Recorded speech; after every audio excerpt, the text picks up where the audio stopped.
do Japão. Sejam bem-vindos ao canal Covil do Guardião Sinistro. Se você é novo no canal e gosta dos nossos vídeos, curta, inscreva-se no canal e ative o sino. Fantasmas budistas.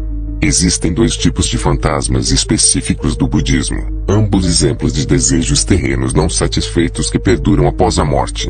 Eles se diferenciam de outras classificações de Yurei devido à sua natureza religiosa, que também conhecido como fantasma faminto, é o nome sânscrito para um tipo de ser sobrenatural descrito no hinduísmo, budismo, taoísmo e religião popular chinesa como passando por sofrimento maior do que o dos humanos, particularmente em um nível extremo de fome e sede.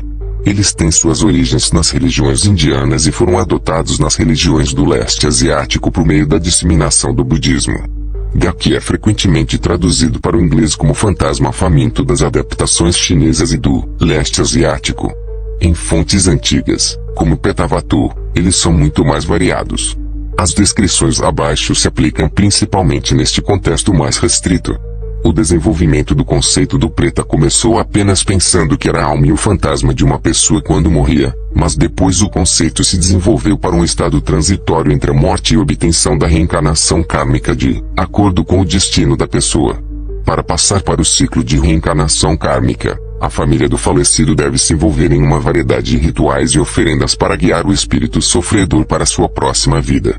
Se a família não se envolver nesses ritos funerários, que duram um ano, a alma pode permanecer sofrendo como um preta pelo resto da eternidade. Jiknin, que são fantasmas devoradores de humanos, que aparecem em Kwaidan, Histórias e Estudos de Coisas Estranhas, 1904, de Lafcadio Yarn, como espíritos devoradores de cadáveres. No budismo japonês, Jiknin, que fantasmas devoradores de humanos, pronuncia-se Shokujinki em japonês moderno. São semelhantes a Gaki fantasmas famintos, os espíritos de indivíduos gananciosos, egoístas ou ímpios que são amaldiçoados após a morte a procurar e devorar humanos e cadáveres humanos. Uma história semelhante pode ser encontrada como a Uzukin no Jitsu Monogatari, de Ueda Ikinari, de 1776.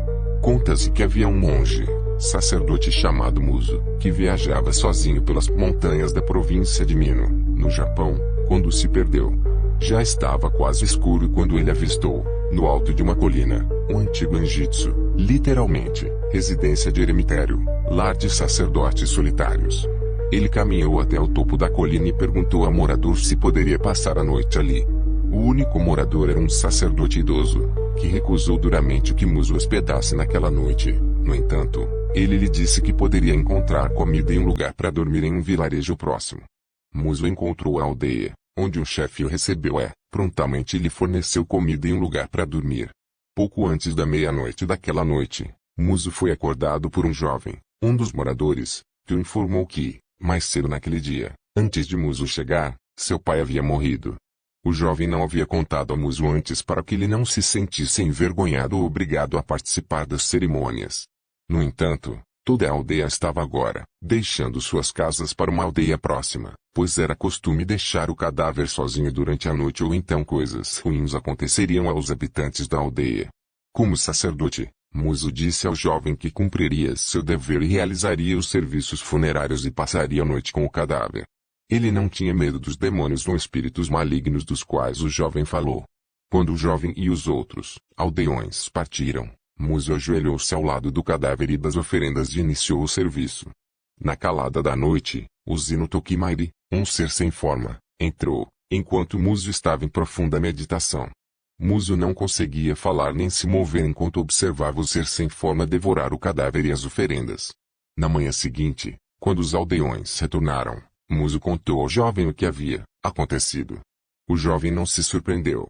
Muso então perguntou ao jovem por que o padre na colina próxima não havia realizado a cerimônia. Confuso, o jovem disse a Muso que não havia nenhum padre morando nas proximidades e que já fazia muitos anos. Quando Muso falou do anjitsu, o jovem também negou sua existência. Muso então partiu da aldeia, agora com as devidas instruções para continuar sua jornada. Antes de deixar a área, Muso procurou o Anjitsu e o velho sacerdote que vivia nele no topo da colina para ver se ele realmente havia se enganado. Ele encontrou a colina e o Anjitsu facilmente, e o velho sacerdote o deixou entrar desta vez. O velho sacerdote então começou a se desculpar por exibir sua verdadeira forma na frente de Muso. Ele era a figura disforme que havia devorado o cadáver na frente de Muso na noite anterior. O velho sacerdote continuou explicando que ele era agora um Jiqueninque e como ele havia se tornado depois de viver uma vida longa e egoísta como sacerdote, importando-se apenas com a comida e as roupas que seus serviços lhe trouxeram mesmo às custas de outros que precisavam mais delas do que ele. Após sua morte, o velho sacerdote renasceu no mundo, como um Jiqueninque, condenado a se alimentar dos cadáveres frescos dos outros. O velho sacerdote então implorou a Muso para realizar um serviço de Requiem Segaki para ele, para que ele pudesse finalmente escapar de sua horrível existência como um Jiqueninque. Enquanto Muso realizava o serviço, de repente o velho padre desapareceu junto com o Anjitsu. Muso se viu ajoelhado na grama alta no topo de uma colina diante da lápide de um padre e das ruínas do Anjitsu. Ikiryu no folclore japonês, não apenas os mortos são capazes de manifestar seu Reikon para uma assombração. Criaturas vivas possuídas por ciúme ou raiva extraordinários podem liberar seu espírito como um Ikiryu, um fantasma vivo que pode executar sua vontade enquanto ainda está vivo.